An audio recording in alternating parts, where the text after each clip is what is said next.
Welcome to part 2 of my response to Adam Something's letter. If you haven't seen the previous video that I made, I recommend you watch it now so that you have the right context. We'll pick up right where we left off in the last video. Adam will respond to my accusation that he categorizes his opponent's views as a mere reaction to something. He says, "Yes, that's what a reactionary is. Conservatism today is extremely reactionary. Their views are reactions to things dressed up as a legitimate defense. We must protect European culture versus we just don't want brown people in the country." I kind of agree with Adam here about the reactionary aspect. Conservatism today is largely reactionary, and I acknowledged in my last video the lack of cultural contribution being made by conservatives, at least in some areas. That said, you can take any contentious issue and pretend that the other side is merely reacting to yours. For instance, one person could say, "I am pro-free speech, and my opponent is anti-free speech and is merely reacting to me." While the other person could say, "I am anti-hate speech, and my opponent is pro-hate speech, and is merely reacting to me." In the end, it doesn't matter which view is reactionary because all views can be considered reactionary, depending on one's frame of reference. I'm hoping that we can at least agree on this point. Adam's background is in language and sociology, so I assume he has the desire to evaluate language and thought from multiple perspectives. In my opinion, the only thing that matters in the end is which view is the best. Going a bit further into this, calling an idea reactionary is not how you convince someone that their view is wrong. For example, Adam has lots of content about the positives of creating better transit systems that can reduce issues surrounding cars. Now, this could be considered a reactionary stance. Someone could say that Adam is reacting against the existing dominance of the automobile in much of the world. But in fact, he wants to bring back some of the popularity that mass transit once had. Now, is that a conservative view, since he wants to go back to a past idea? Sort of, but isn't it somewhat irrelevant? From Adam's point of view, what matters is whether trains are better than cars on the whole, not merely whether one has some historical precedent. I agree. I'd like to reduce dependence on cars too. Again, reacting against something is not naturally a bad thing. The main thing that matters is whether your view is best or most helpful, and whether you can back it up with data and arguments. Next, Adam responds to my point that he should be able to demonstrate that conservatives are actually incapable of contributing to academic conversations without being racist. He says, "You misunderstood the point. My point was to show how contemporary, everyday conservative views do not mesh with academic views on any level." And of course, his example in the video that he made was a conservative being unable to have a conversation without being racist. In response, I'd like to say that if anyone thinks that everyday conservative views are basically racist, then I encourage you to get to know some conservatives or read a bit of literature. I personally don't call myself a conservative because there are a variety of issues across the political spectrum that I find myself aligning with, but if I'm honest, I probably have more views that fall under the conservative umbrella than views that do not. I certainly have done fine in academia, and I reject the argument that conservative views are incompatible with success or worthwhile research at the academic level, at least broadly speaking.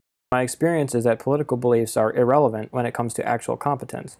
While I'm not offended by the opinion that conservatives aren't cut out for academia, it does come across as being prejudicial because there are plenty of examples of highly educated conservatives throughout history, both recent and distant, who have contributed enormously to science, literature, poetry, art, music, and so on.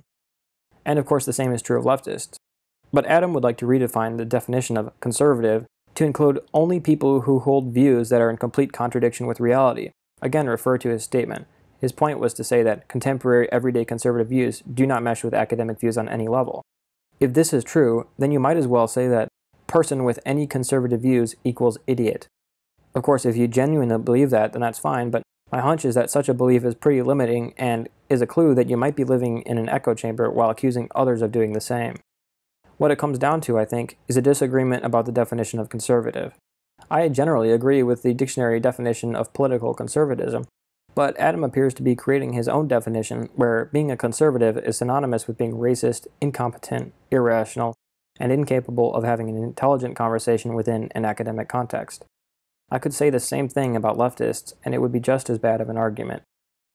In response to my claim that the left is not a wonderland free of ethnic bias and that there can be racism on the left as well, Adam replies, "I never said the left is a wonderland free of bias. Being left-leaning does not mean you're automatically not racist. There is a correlation, though, with not being racist." Yes, Adam did not use the specific phrase, "wonderland free of bias," but he did state that only the left can have non-racist and intelligent conversations, or at least that most conservatives can't have those conversations. Second, I suppose it's possible that leftists are less racist on a large scale than conservatives worldwide, but at least in the US, white Democrats and Republicans are equal when it comes to racial prejudice. I'll get to that study in more detail later. As I see it, though, there is nothing fundamental about leftism that makes racism a less likely outcome, and there are plenty of historical examples to back that up. Anybody can fall prey to hating an outsider based on things they can't control, like race, regardless of where they are politically. But Adam might have some insight on this that changes my mind. In response to my claim that Adam makes "we know" assertions, and that he claims consensus where there isn't one, Adam asks, "Citation, please." I'm not sure if he's asking for a citation to support the fact that he's claiming consensus in his video, or whether he wants a citation to prove that there is not a consensus on many of these issues. So I'll provide both. First, he said, we know, for a variety of issues. We know that gay rights don't. We know that trans rights don't. We know that immigration doesn't lead. We know that big government doesn't lead. We know that women's rights to an abortion is a move. We know that welfare programs work. So my original point was the very fact that these issues are hotly debated today demonstrate that there is not a consensus on these issues, and we can't actually say we know and be honest at the same time. A consensus is just another word for a general agreement. Would Adam really say there is a consensus on, say, abortion? Is there a consensus on how to approach trans issues? Broadly speaking, no. Billions of people disagree with his consensus. For example, even half of American women are against abortion. I don't see how you can claim consensus when you're at a 50-50 split. Next, Adam responds to my point that segregation and women's suffrage are bad examples of conservatives losing cultural battles, because in the UK it was conservatives who pushed for women's right to vote. Adam says of women's right to vote, "You yourself said that conservatives were divided about it. Also, initially it was white middle-class women, as far as I know." My point was that conservatives in the UK were the first to acknowledge women's equal rights to vote under law with no exceptions. Everyone at the time was divided about it, left and right included. Go back and look at the history. In fact, go back and look at any group of thinkers pre-1900 and you'll find that both right and left were divided among themselves internally about issues of race and suffrage. Just as a quick example, look at philosopher Arthur Schopenhauer, who influenced people all the way from Nietzsche to Proust. Schopenhauer was in some respect very progressive even for today. For example, he was in favor of suicide being decriminalized and normalized in society as a healthy thing depending on the circumstance. But at the same time, he referred to women as big children and was an advocate for polygamy. My point is that people are complicated, and if you go back in any time in history, you're going to find people with views that we now consider good and views that we consider bad. And it's likely that in 100 years from now, the same will be true of us. Next, in response to my claim that many Democrats and Republicans advocated for the end of segregation, he says, "I'd be curious about the ratio between the two." Now, I couldn't find hard numbers on the ratio between Democrats and Republicans regarding segregation way back then, but one paper by Carmine and Lehman says, "By our measure, the correlation between partisan identification and racial prejudice is less than 0.1, and the mean scores of white Democrats and Republicans are less than 1/2 a point apart on a 50-point scale. In other words, there is virtually no difference in the frequency with which prejudice is found among white Democrats and Republicans." Now, it's possible that their numbers are wrong, but it is worth looking into. I want to mention an article from USA Today which says, "It is mostly accurate that the Republican Party formed to oppose the extension of slavery. This is just front and center in what we teach all the time," said Kate Messer, a professor of history at Northwestern University who has written extensively about Reconstruction. Now, I want to be very clear. Not all of the Democrats at the time were racist, and not all of the Republicans were against segregation. I'm not sure how familiar Adam is with American political history, but it wasn't until the 1950s that the Democratic Party began to change its image by offering large social welfare programs to Black Americans. Now, I want to recognize that the terms leftist and conservative don't align perfectly with Democrat and Republican, but it would be hard to deny that there's an overlap. My overarching point, however, is to hopefully debunk the myth that Republicans have some kind of special racist background and are more prone to the same sort of things that Democrats were doing. It's simply not true if you look back at the history. Next, Adam says, "Minor point, but at 1406, you debunk your previous point that conservatism isn't that reactionary." Adam is referring to a part in the video when I granted that conservatives in the US have not contributed as much culturally because they've been too focused on fighting bad ideas from the left. I've already explained that reacting to something isn't necessarily a bad thing, so I won't belabor the point. Next, in response to my point that scientific racism was not actually unique to conservatism, Adam says, pivot, never made that point. This is like trying to nail jelly to a wall. Adam didn't say the specific words, scientific racism was unique to conservatism, but he did say this, which I'm not going to read out loud to it being taken out of context.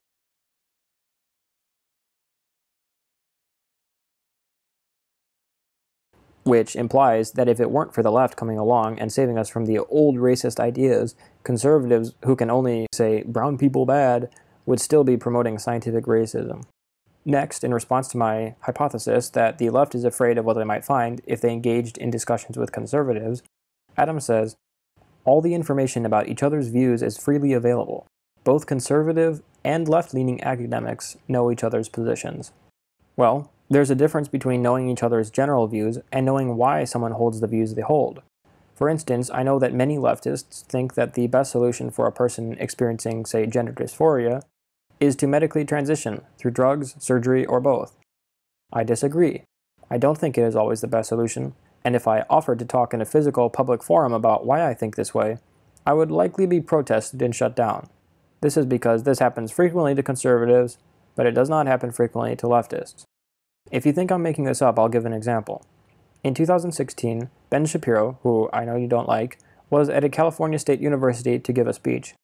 No one was required to attend his speech. It was just a venue for people to gather and listen to him if they wanted to. But numerous leftist protesters showed up and illegally blocked people from entering the venue who wanted to listen to Ben Shapiro.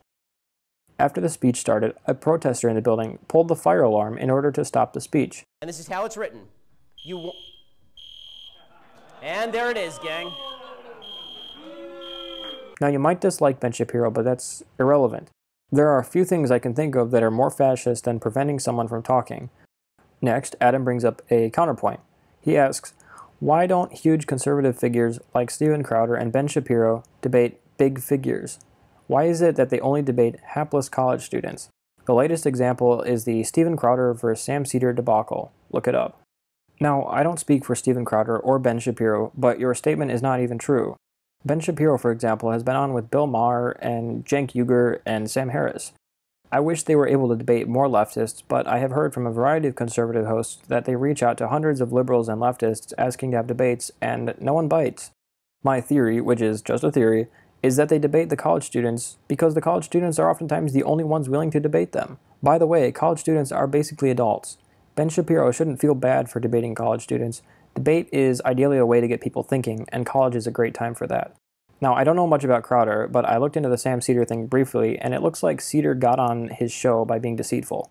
Who knows, maybe Seder is much more knowledgeable than Crowder, but the fact that Seder weaseled his way onto the show says something else.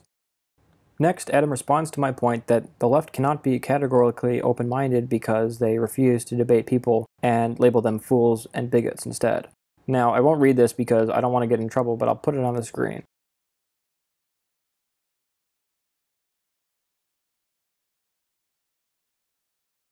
And he goes on to say, being open-minded does not mean you should be tolerant of fools and bigots. My point was not that you should be able to say as many racist and bigoted things as you like and still expect others to respect you. Instead, I was pointing out that the left likes to label people as bigots in order to not have to deal with their arguments. It's just an advanced form of name-calling, and it's something people should grow out of by about age 13. Next, Adam responds to my point that there are numerous examples of right-leaning people getting censored, like Brett Weinstein at Evergreen College. He says, my advice to you, take your time and read up about someone before bringing them up in an argument. It took me literally 30 seconds of Googling to find this. I'm not going to read the whole quote out, but basically it says that Weinstein is a COVID-19 contrarian and spreader of disinformation and is not a credible source. Adam goes on to say, I wonder why it is that whenever there is huge censorship scandal with some common sense person fired by some crazy leftist, it always turns out that the person was some nutter or grifter. First of all, if it only took Adam 30 seconds to prove that Weinstein is a grifter, then is it possible that he might not have gotten enough information? Again, this is just an ad hominem distraction. It doesn't change the fact that Weinstein was physically attacked, threatened, and stalked just for standing up against what he saw as a racist policy by leftist students and professors. By the way, this was long before COVID. Let's imagine a worst-case scenario for a moment in which Weinstein is a grifter. Does he deserve to be beaten up in the streets? Adam seems to be okay with violence and censorship being committed against people as long as the person is first labeled a grifter or a nutter. Finally, Adam ends by saying, "I appreciate the effort, but this I'ma debunk your intellectually dishonest propaganda shtick only works if your points hold up to scrutiny. Not only was that not the case, you failed to understand some of my key points on a fundamental level, which is step 0 if you want to debunk someone. Please, take your time next time, consider my points carefully, read the studies you link, and research the people you mention." Ironically, not doing so works pretty well in reactionary conservative circles. Sargon of Akkad built his entire career on this. But once you try to engage with leftists, they will consistently call you out for not understanding points and/or delivering shoddy sources. Well, folks, I don't think I misunderstood Adam's points, and if I did, it was because they were cloaked in name-calling and ad hominem attacks against conservatives. I think that my points have held up to scrutiny so far. Of course, Adam, if you see this, feel free to call me out on anything, but do try to be honest and address the actual issues instead of diverting and calling people names. The diversions in your response made it harder to talk about the core issues. I made this video in good fun, so I hope it doesn't bother anybody too much. Big thanks for taking the time to watch the original video if you made it this far. Alrighty, that's it. By the way, everyone, I am a full-time graduate student and I also work, so I don't have a lot of free time, but if there is anything in particular you'd like me to look into or talk about, let me know in the comments and I might make another video when I have time. It doesn't have to be something that supports a conservative viewpoint as long as it's interesting. That's all. Thanks for watching.